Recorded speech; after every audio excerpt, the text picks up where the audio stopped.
네. 작년 가을쯤부터 우리 장로님이 갑자기 허리가 아프기 시작했습니다. 여러 가지 경로로 치료를 해보았지만 진전이 없었고 또 어떻게 치료해야 할지 방향도 서지 않았습니다. 답답한 마음에 주님 어느 병원에 가서 치료를 받아야 할지 치료를 받을 수 있는 병원을 알려주세요. 이렇게 계속 병원을 알려달라고 기도했었거든요. 그런데 지난 구정에 제 동생을 만났는데 자기와 아들이 강남의 어느 한 병원에서 시술을 받았는데 허리가 깨끗이 나았다. 그렇게 말했습니다. 저는 병원을 알려달라고 기도했기 때문에 주님께서 기도를 응답해 주신 거라고 그렇게 느꼈어요. 그래서 그 병원을 명절 후에 바로 찾았고 즉시로 시술을 받았습니다. 주님의 긍휼과 은혜로 시술 후 통증이 사라져서 지금은 건강하게 생활하게 되었어요. 그런데 얼마 전에 친한 권사님을 만났는데 자기 남편이 허리가 아파서 고생을 한다고 말했습니다. 저는 저절로 우리 장로님이 허리 시술 받은 이야기와 그 병원에 대해 얘기해 주었어요. 그리고 지난주에는 그 권사님의 소개로 저희 교회에 매달 헌금해 주시는 그런 집사님이 그 병원에 가서 시술을 받으려고 한다고 연락이 왔습니다. 그래서 제가 자세히 설명해 주고 전화로 간절히 기도해 주었고요. 그분도 그 병원에서 시술을 받았습니다. 저는 자연스럽게 그 병원의 전도사가 된 거죠. 허리가 아팠는데 치료받게 되었고 허리가 아프다는 얘기를 듣자 저절로 그 병원을 말하게 되었어요. 제가 한 얘기는 들은 사람에게서 또 다른 사람에게로 퍼져나갔습니다. 그래서 그 사람도 그 병원을 찾아 치료받게 되었습니다. 저는 우리 가정에 일어난 일을 그냥 의도하지 않았지만 그 병원의 전도사가 그냥 저절로 된 거예요. 이런 것이 바로 자연스러운 전도의 모습 아닐까요? 내가 죄와 무지 속에서 방황했는데 영원한 어둠 속에 들어갈 수밖에 없었는데 예수 그리스도를 믿고 구원받아서 영원한 빛의 나라의 시민으로 사는 이 기쁜 소식을 자연스럽게 말해주는 것이 전도입니다. 누구에게 말해주겠습니까? 전에 나처럼 아직도 죄와 어둠 속에 살고 있는 내 주위 사람들에게 말해주는 것이죠. 이렇게 생각하면 전도는 정말 단순한 것이죠. 전도는 결코 어려운 일이 아니고 일상 속에서 자연스럽게 일어나야 하는 일입니다. 그런데 실상은 어떻습니까? 전도가 자연스럽게 일상이 되고 있습니까? 그렇지 못하다고 답하시는 분들이 많으실 것입니다. 내가 고침받아 나은 것으로 말하자면 질병 치료와는 비교도 안 되는 영원한 생명의 문제에서 우리가 고침받았는데 왜 영원한 구원에 대한 이야기를 하는 것은 주저할까요? 이런 것들을 생각해 보면서 복음 전하는 삶에 대해 하나님의 말씀을 듣고 순종하기 원합니다. 그래서 오늘 설교의 제목은 아름다운 소식을 침묵하지 말고 가서 알리자라는 제목이에요. 오늘 본문은 열왕기하 7장인데요. 북이스라엘 요람 왕 때 수도인 사마리아 상에서 일어난 특별한 그러한 이야기, 특별한 사건 이야기입니다. 요람 왕은요, 우상 숭배로 악명 높은 아합 왕의 아들이에요.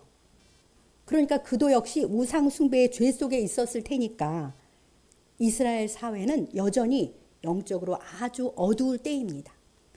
하나님께서는 이런 때에 엘리사 선지자를 세우셔서 많은 기적을 행하게 하심으로 진짜 왕이신 여호와 하나님의 영광을 나타내셨어요. 북이스라엘은 엘리사를 통한 하나님의 능력과 은혜를 정말 많이 경험합니다. 그런데 좀처럼 우상 숭배의 죄에서 돌아서지 않습니다. 오늘 이야기는 이러한 시대에 있었던 사건이에요. 오늘의 사건을 제대로 이해하려면 앞장인 왕하 6장을 잘 알아야 되는데요. 거기에 사마리아 성의 현재의 구체적 정황에 대한 이야기가 있습니다. 지금 이스라엘은요, 7년 기근 중에 한 가운데에 있어요. 그러니까 지금 그 땅에는 7년 기근 중 중간쯤에 있는데 게다가 아람 군대가 쳐들어와서 수도인 사마리아 성을 에워싸고 있는 그런 상황입니다. 생각해 보십시오. 안 그래도 계속되는 기근으로 굶어 죽을 지경인데 성 주위를 아람 군대가 포위하고 있으니 사마리아 성 안의 굶주림이 얼마나 극심하겠습니까? 마치 우리가 최근에 묵상한 예레미야 애가에서의 바벨론에 포위된 예루살렘 성과 똑같은 굶주림이 거기 있었어요. 굶주림이 극심하다 보니까 물가는 천정부지로 폭등했어요. 그 물가 폭등한 이야기가 성경에 나옵니다.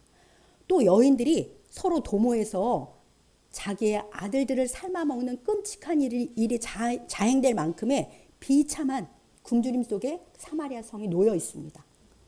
지금 북이스라엘의 수도인 사마리아 성은 이와 같은 비참함과 절망 속에 있어요.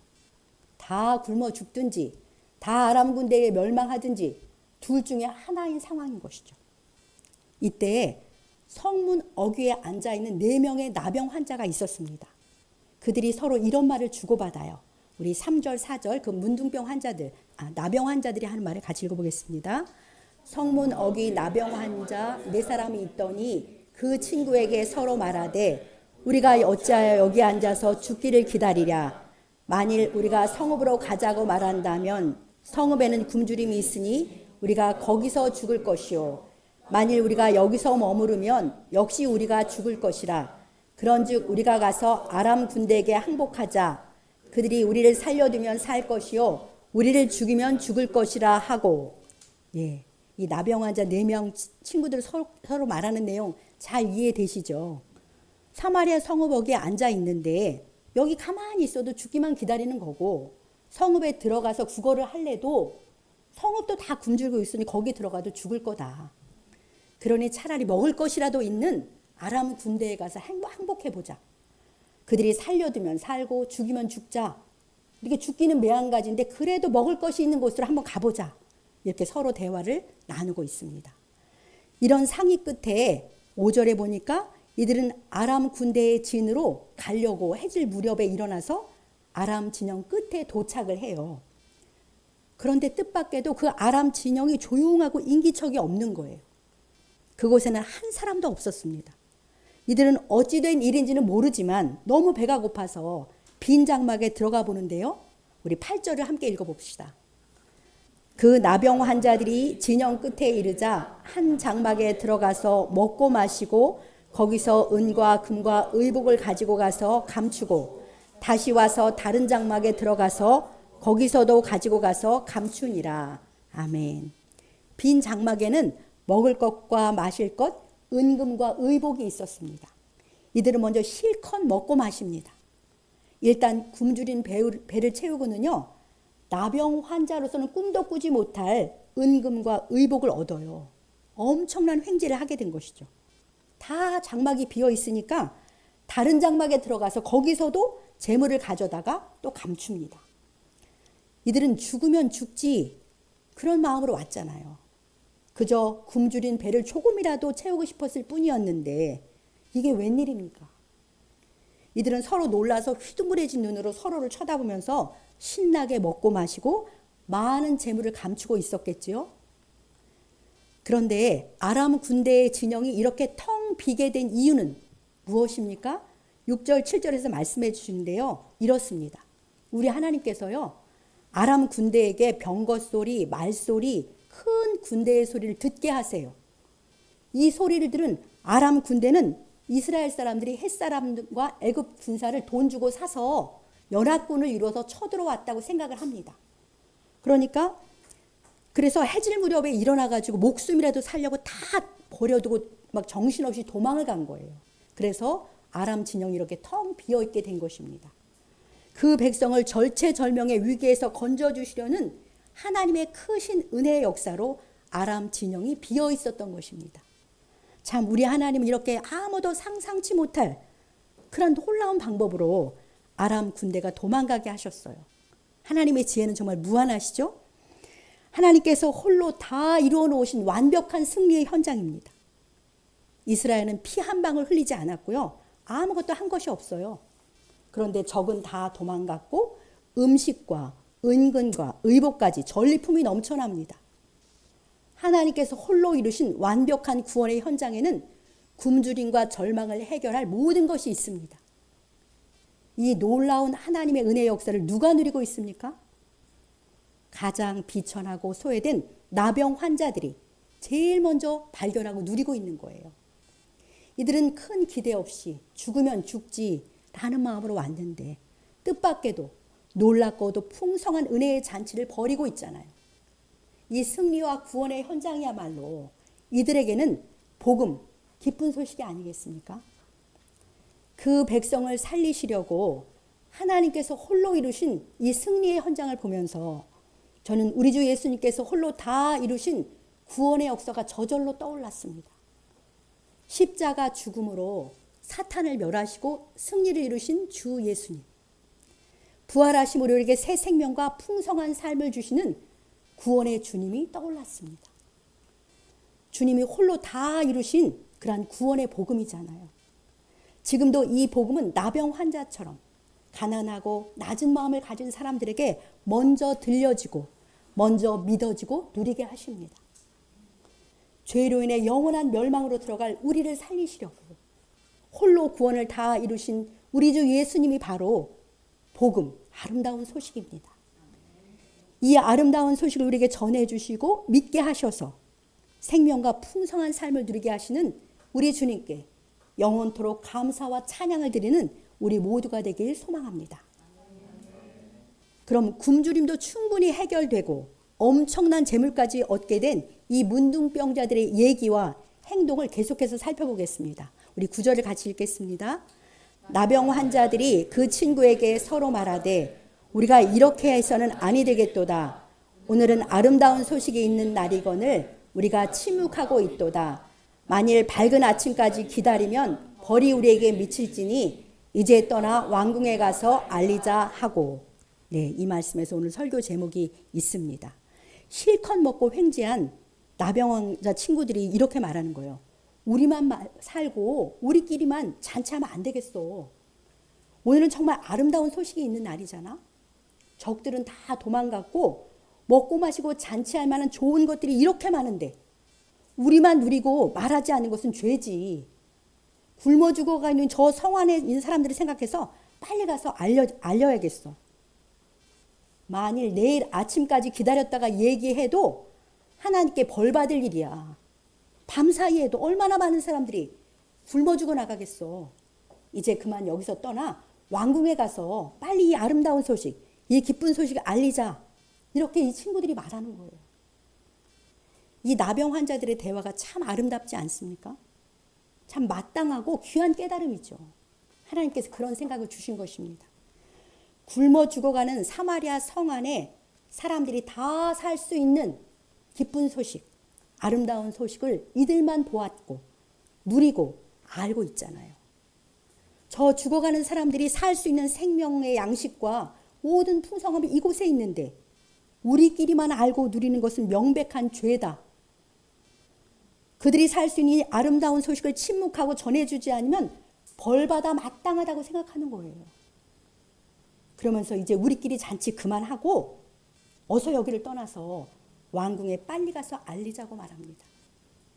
사랑하는 성도 여러분, 이 나병 환자들의 대화를 들으시면서 어떤 마음이 드십니까? 오늘날 우리도 이 아름다운 소식, 죽어가고 있고 멸망을 향해 가고 있는 사람들을 살릴 기쁜 소식을 알고 이렇게 날마다 누리고 있지 않습니까? 주님이 다 이루신 구원의 아름다운 소식을 우리는 다 알고 누리고 있습니다. 언제까지 우리끼리만 누리면서 이 기쁜 소식에 대해 침묵하며 머물러 있겠습니까? 계속 침묵하면 우리에게도 하나님께서 책임을 물으실 때 그런 때가 오고요. 그때 화가 있지 않겠습니까? 이제 누림의 자리를 떠나서 죽어가는 사람들에게 속히 가서 아름다운 소식을 알려야 하지 않을까요? 고린도전서 9장 16절에 보면 바울도 같은 고백을 했습니다. 우리 같이 읽어봅시다. 내가 복음을 전할지라도 자랑할 것이 없으면 내가 부득불할 일입니다. 만일 복음을 전하지 아니하면 내게 화가 있을 것이로다. 아멘. 복음을 전하는 것은 내가 부득불할 일이다. 안 하면 안 된다는 거죠. 만일 내가 복음을 전하지 않으면 내게 화가 있을 것이다. 라고 바울이 고백했습니다. 이 바울의 고백이 나병 환자들의 고백과 같지 않습니까? 그렇습니다. 우리가 진정 구원의 기쁜 소식을 믿어 참 생명을 누리는 자라면 반드시 이 기쁜 소식을 모르는 사람들에게 전해주어야 합니다. 복음을 전하는 것은 우리 모두가 부득불할 일입니다. 전도는 구원받은 우리 모두의 의무인 거예요. 왜 하나님이 나병 환자의 그걸 발견하게 하셨겠어요? 기쁜 소식을 알고 누리면서도 이 소식을 몰라서 죽어가는 사람들에게 침묵하는 것은 하나님의 계산하심 앞에서 책망받아 마땅한 일입니다. 나만 살면 되지. 남이야 죽든 말든 무슨 상관이야. 이런 이기적이고 비정한 태도잖아요. 우리가 이 생명의 복음을 전하지 않으면 하나님의 계산하심 앞에서 설 자리가 없습니다. 이 나병 환자들의 결단이 우리 모두의 결단이 되시길 우리 주님의 이름으로 간절히 축복합니다. 사랑하는 성도 여러분, 이 나병 환자들의 결단이요, 이 아름다운 소식에 침묵하지 말고 가서 말하자, 그 결단은 참 단순한 거 아니에요? 뭐 대단한 믿음이나 심오한 생각에서 나온 결단이 아니잖아요. 딱 두 가지 때문이에요. 하나는 우리는 이 아름다운 소식의 현장을 만나서 살았다. 누구나 여기 오면 양식을 먹고 살게 되고 풍성함도 마음껏 우리처럼 누릴 수 있다. 우리는 이 아름다운 소식, 기쁜 소식을 가졌다. 그게 하나의 이유고요. 또 하나의 이유는 이 아름다운 소식을 몰라가지고, 이 현장을 몰라서 죽어가는 저 성 안의 사람들이 정말 불쌍하다. 우리가 굶어 죽어가는 고통이 뭔지 아는데 저 사람들도 빨리 죽음의 고통에서 살아나도록 도와줘야겠다. 이런 생각 때문이에요. 이 생각은 단순하지만 이런 정황을 마주한 인간이라면 누구나 하게 될 것 같은 그런 생각과 결단 아닐까요?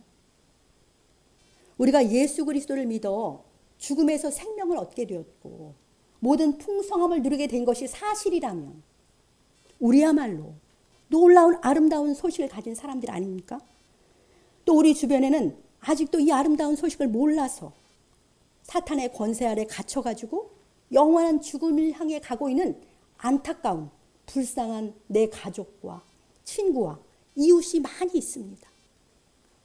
그러니 우리도 이들처럼 기쁜 소식을 가서 알리고자 하는 결단을 해야 마땅한 것이죠. 지금 말씀드린 이 두 가지 마음이 전도자에게 꼭 필요한 마음이에요. 첫째는 내가 가진 이 복음의 능력과 가치에 대한 분명한 확신이고요. 둘째는 믿지 않는 사람들의 상태를 제대로 알고 그들을 불쌍히 여기고 사랑하는 마음이 있어야 하는 것이죠. 성령께서 이런 마음을 우리에게 불어넣어 주시길 사모하면서 몇 말씀을 상고해 보겠습니다. 먼저 로마서 1장 16절을 같이 읽어보겠습니다. 내가 복음을 부끄러워하지 아니하노니 이 복음은 모든 믿는 자에게 구원을 주시는 하나님의 능력이 됨이라. 유대인에게요 그리고 헬라인에게로다. 아멘. 자, 우리가 가진 복음의 능력이 무엇입니까? 이 복음은 모든 믿는 자에게 구원을 주는 하나님의 능력이에요. 누구든지 복음이신 예수 그리스도를 믿으면 구원을 받습니다. 십자가에 못 박혀 죽으시고 부활하신 예수 그리스도가 죄인을 죄와 멸망에서 구원하신 유일한 하나님의 능력이고 하나님의 지혜입니다. 우리가 소유한 주 예수 그리스도만이 사람을 구원하신 능력이고 지혜인 것이죠. 여러분들은 이 복음의 능력, 이 단순한 복음의 능력을 진실로 믿으십니까? 네, 아멘입니다. 저와 여러분들이 가진 복음은 누구나 믿으면 죄와 멸망에서 구원하신 능력 그 자체예요. 예수 그리스도가 구원의 능력 그 자체입니다. 우리는 이 복음을 가진 자들입니다. 이 기쁜 소식은 우리에게 맡겨졌습니다. 에베소서 3장 6절도 뜻을 생각하며 같이 읽어보겠습니다. 이는 이방인들이 복음으로 말미암아 그리스도 예수 안에서 함께 상속자가 되고 함께 지체가 되고 함께 약속에 참여하는 자가 됨이라. 아멘. 어떤 이방인도 어떤 믿지 않는 사람도 복음을 믿으면 순식간에 이런 변화가 일어나요. 그리스도 예수 안에서 우리와 함께 상속자가 됩니다. 무엇을 상속받습니까? 우리와 함께 영생과 하나님 나라를 상속받습니다. 이 복음을 믿으면 어떤 사람도 우리와 함께 그리스도의 지체가 됩니다. 주님의 몸인 교회에 속하는 영광을 얻게 되는 것이죠. 이 복음을 믿으면 우리와 함께 복된 하나님의 모든 약속에 참여하고 그 약속을 유업으로 누릴 수 있게 됩니다. 어떻습니까? 이 복음의 가치와 능력이 놀랍지 않습니까? 무엇으로 이 복음이 가져다주는 구원과 신령한 복들을 얻을 수 있고 살 수 있겠습니까? 저와 여러분은 이 엄청난 보물인 아름다운 소식, 복음을 가진 사람들이에요. 우리가 가진 복음의 가치와 능력에 대해서 새롭게 확신하시기 바랍니다. 이러한 확신으로 기쁨과 담대함으로 세상에 가서 이 아름다운 소식을 전하며 살아가는 우리 모두가 되시길 주님의 이름으로 간절히 축복합니다. 사마리아 성 안에 있는 사람들이 하나님께서 다 이루어 놓으신 승리의 소식을 몰라가지고 굶어 죽어가고 있잖아요. 오늘날도 우리가 가진 복음을 몰라서 마귀와 죄와 사망의 권세에 갇혀 죽어가는 사람들이 정말 많습니다. 복음이신 예수 그리스도를 믿지 않는 사람들의 현재 상태가 어떤 상태인지 아십니까? 자, 우리 데살로니가후서 1장 8, 9절을 같이 읽어보겠습니다. 하나님을 모르는 자들과 우리 주 예수의 복음에 복종하지 않는 자들에게 형벌을 내리시리니 이런 자들은 주의 얼굴과 그의 힘의 영광을 떠나 영원한 멸망의 형벌을 받으리로다. 아멘. 너무나 선명하지 않습니까? 지금 하나님 모르고 우리 주 예수님의 복음을 믿지 않는 자들에게는 하나님의 형벌이 내려져요. 하나님의 진노가 그 위에 임하여 있습니다. 그들에게 어떤 형벌이 내려진다고 말씀하십니까? 주의 얼굴과 그의 힘의 영광을 떠나 영원한 멸망의 형벌을 받는다. 이렇게 말씀하세요. 자, 주의 얼굴을 떠났다라는 것은 이미 하나님과 단절되어 영적 죽음 가운데 살고 있다는 거예요. 어둠 속에 살고 있는 것이죠. 죄와 사망 권세 아래서 현재 살고 있기 때문에 그들이 이미 심판을 받았다는 증거예요. 그 다음에 그의 힘의 영광을 떠나서 영원한 멸망의 형벌을 받는다는 것은 안 믿는 사람도 현재는 이 땅에서는 하나님의 힘의 영광인 창조의 영광을 다 누리고 살잖아요.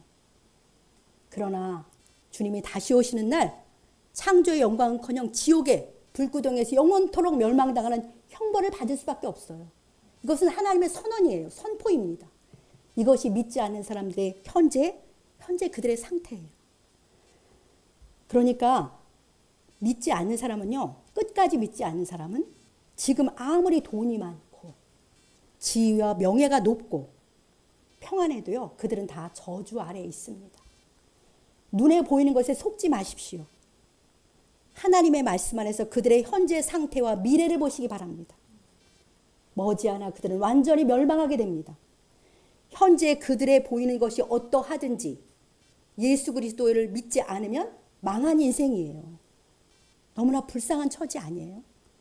이들에게 시급한 것은 아름다운 소식인 주 예수 그리스도를 듣고 믿어 구원받는 것입니다.